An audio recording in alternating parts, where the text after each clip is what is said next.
So my story is a little bit different. I did grow up Catholic, and I received all of my sacraments growing up. I went to public school, so I went to religious education once a week. If I start to talk too fast, just kind of put your hand up. I'm already talking too fast. I tend to do that.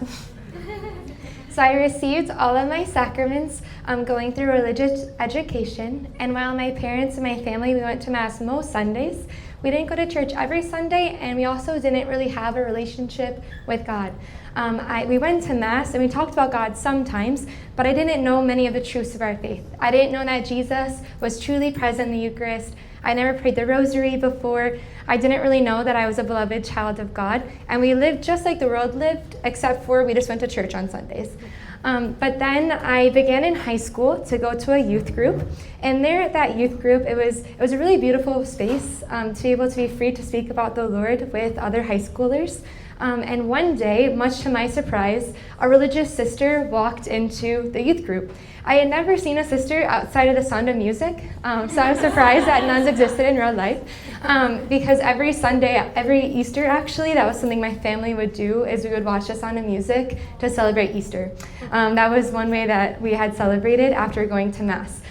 So that sister, she shared with us, and I actually don't remember much of what she said, except for at the end, I asked her why was she wearing what she was wearing, because I had no idea what the religious habit was or why she was wearing one. So she started to explain to me her habit, and it was a different sister, from a different community than our community. So she explained all of the parts of her habit, and then she paused, and she said that her favorite part of her habit was her veil, because it's what signifies her as a bride of Christ. And while most brides wear their wedding dress one day out of their whole life, she gets to wear hers every single day. And in that moment, high school me just started crying, and I had never seen a sister before. I had never thought about being a nun before, but in that moment, I was sobbing, and I went, I am supposed to be a nun. It was a grace in my heart, and I was truly convicted that I was supposed to be a sister. But then that night, my mom had picked me up because I wasn't driving yet, and she was like, why? At that time, I went by Allie. She's like, Allie, why are you crying? And I shared with her, Mom, there was this nun, and now I think I'm supposed to be a nun, and I don't know what's going on. And I just told her everything. And then doing what she thought she was best, she said, you know what, you're in high school, you need to finish high school, you need to go to college, you need to continue your life. And in that moment of encounter, of realizing my vocation, kind of went into the back of my mind, and I just continued my life as normal. So in that moment, I was very involved. I was in like 18 clubs, and I was the president of all of them. I had 4 jobs. I was very extroverted. I knew everyone in my entire high school. But that extroverted personality also came with caring a lot of what people thought of me. So in those different clubs I was in, I would like to describe it by realizing that I kind of compartmentalized my life. I put myself in these little boxes of who I was with every group. So when I was with the band kids, I was this version of myself with the band kids. When I went to the musical group, I was this person with the musical. When I went to this service group, I was this person. And then I realized that I was so many people, I was myself, so many versions of myself in so many different groups, that I didn't even know who I was anymore. So I had this big emptiness in my heart, and I cared a lot of what people thought of me, and I would change myself based on who I was with. So I took this understanding, this struggle I was dealing with in high school to a retreat I went on right after I graduated high school, right before going into college, called the Steubenville Conference. So I went to the Steubenville Conference, and it's where lots of high schoolers gather, and there's different talks, and then there's times of adoration, and it's a beautiful conference. And the theme of that conference in 2016 was I Thirst. And Sister Miriam James shared a talk that day, and she was speaking about the Samaritan woman. And she was sharing about how the Samaritan woman truly desired love, and she was seeking for love in so many different places. But she wasn't seeking the true love, authentic love from the Lord. She was seeking it from people. And I started to identify with what she was saying. And then she was saying we all have these wells of what we're drinking from. And she started to list some topics and then invited us to think about what wells we were drinking from. So I identified I was drinking from the well of social media, from what people thought of me, all of my clubs. And I was so full of so many things. And maybe to the world I was having a successful life. I Once again, I was the president of a lot of clubs. I was about to pay for college completely by myself. I would look successful, but I was so empty. And I realized it was because I was full of so many things, but I really didn't have the Lord in my heart. So I was still seeking this love that I didn't have yet. And then she started to share about how the Lord is the only one that can satisfy the deepest desire of our hearts, and that He is the one that will give us the living water that we need. And then that was Saturday in the afternoon. And then that evening, we had a moment of adoration. And it was really powerful. It was in a field house with hundreds of high schoolers. And the priest actually processed with a very large monstrance, with a very large Eucharist with Jesus present. And they put a big spotlight on Jesus, so he was lit up. So even though the field house was so big, you could see him from wherever he was.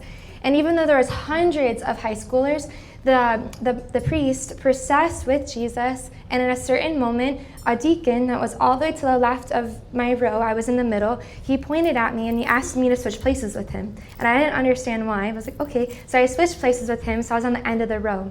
And then the priest actually began to process Jesus in the Eucharist, process the monstrance all the way to where I was, and then stopped directly in front of me.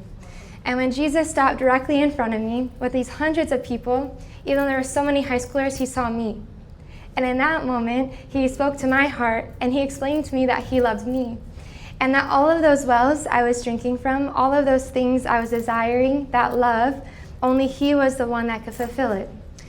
And then that night, we were also encouraged to go to confession. And as I said, I grew up Catholic, but I wasn't very practicing. So I hadn't gone to confession since probably my first confession, because I don't remember going to a different one. And I went to confession that night, and I confessed everything that I had in my heart. And it was such a powerful moment, a powerful encounter with the Lord, that I was smiling, I was crying. I had encountered that I was loved by the Lord. I went to confession, I confessed everything, and I had felt so free. And I understood that when I went to college, nothing else mattered anymore. I didn't need to seek from love in all of these other places, that I was truly loved by the Lord. So then I went to college with a newfound purpose, and I knew I wanted to go to Sunday Mass, and I knew that I wanted a relationship with God in college.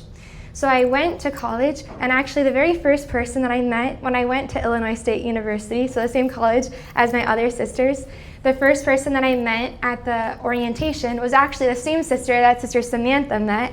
It was Sister Clara. I met her because I saw a sign of the Newman Center. I'm going to go sign up for everything that they have. I'm going to go sign up. So I went and I signed up for everything. And even though at one moment I had that conviction in my heart, I actually signed up for everything, but then I went to Sunday Mass, and then I once again was pulled back into the world, and I started doing all of the other things that is a typical college experience. So in one moment I had this conviction that I was loved by the Lord and that I wanted to do everything of the faith, but then I kind of fell back from that conviction and started in college doing all of the normal college experiences. But something I never stopped doing was I went to every single Sunday Mass, and I actually had signed up for a holy hour, which I always went every single week, which it was kind of reversed. Usually people in the Newman Center, when you start going, you would go to like the social events first, and you go to the Bible study, but I went straight for the holy hour, and that was one of my favorite hours of the week, being able to be before the Lord, to speak to him, to give him everything that was in my heart. And since I continued going, then the sisters and the other young adults that were there, they started inviting me to the other events. So then slowly and surely, I started going to the other events as well. I started going on the retreats. I started going more to Bible study. And I started for the first time to learn the truths of our faith. I learned that Jesus is truly present in the Eucharist, not just from the understanding I had in my heart from that retreat, but then I tangibly knew that was him. I started to pray the rosary. I started to grow in all of these truths, and I started to truly heal all of the different wounds, all of the different realities that I had in my heart. And then I started to ask myself, because the sisters would always teach us that we're to ask the Lord, Lord, what is your plan for my life? So when I started to ask him that question again, he brought back into my mind that moment, that encounter with that sister when I was in high school. And I remembered that moment with her, and I really wanted to make of my life a gift. I wanted to say yes to the Lord, but then I had all of these fears in my heart of, well, what if I was actually making it up? What if that wasn't really the Lord calling me? What if I would be told no? That if I would, that I wouldn't really be able to live our way of life. And I had all of these different fears and all of these doubts in my heart. But I really wanted to say yes. I really wanted to be able to respond to the Lord. But I entered kind of like 2 years of just being stuck. And in that period of being stuck, I kept asking the Lord, Lord, I just want to know what is your will for my life. I really want you to make it clear, because every time I felt like he was saying something to me, I would just get complicated in my mind and I would make everything confused and I just couldn't take a step forward. I couldn't move forward. So then I asked the Lord, Lord, at this point, I don't really trust myself anymore. I need to hear directly from you. What are you trying to say? So I asked him, I thought the clearest thing would be if it was in the scriptures. So I asked the Lord, please, Lord, in the sacred scriptures, please speak to me. And in this moment, actually, when I would go to daily mass, sorry, I'm going fast again.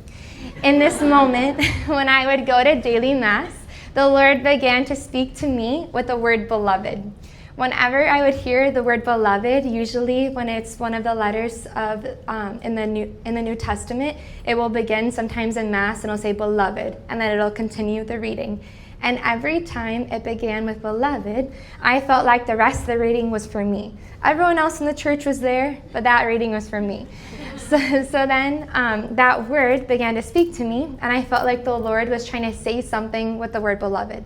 So then in this moment that I was trying to ask the Lord, Lord, please convict my heart. Please help me understand if you are truly calling me, that I'm not making it up. It's not just my desire. I thought it was just my desire. It wasn't the desire of the Lord. If I'm not making it up, please just make it super clear. And one day I was having a hard moment. I wasn't hearing the Lord clearly, and I was at a retreat, and everyone had gone to bed already, and I was really just miserable. So I went to the chapel because I couldn't sleep, and I knelt down and I started crying, and I saw that there was Bibles in front, and I opened the Bible, and the Lord had already started speaking to me about beloved, and he had already given me a Bible passage from Hosea, which after seeing the word beloved somewhere in scriptures, it has like an little asterisk, which takes you to Hosea. And I had never read Hosea before. I knew that was a book of the Bible. And I went to that part in Hosea, and it said, it spoke about being beloved, but then it said that the Lord will allure you into the wilderness, and he will speak persuasively to you. And on that day, you will no longer call me my Baal, but you will call me my husband. So that was really clear. So he said that a few months earlier, but on that day that I was just really needed to be convicted that he was calling me, I'm kneeling down, I'm in the chapel, I'm completely alone. I open a Bible that wasn't my own, that I had never gone to that part of the Bible before. I open it up, and it was that same reading from Hosea. So that was just the conviction that I needed in that moment, that the Lord was calling me to be totally his.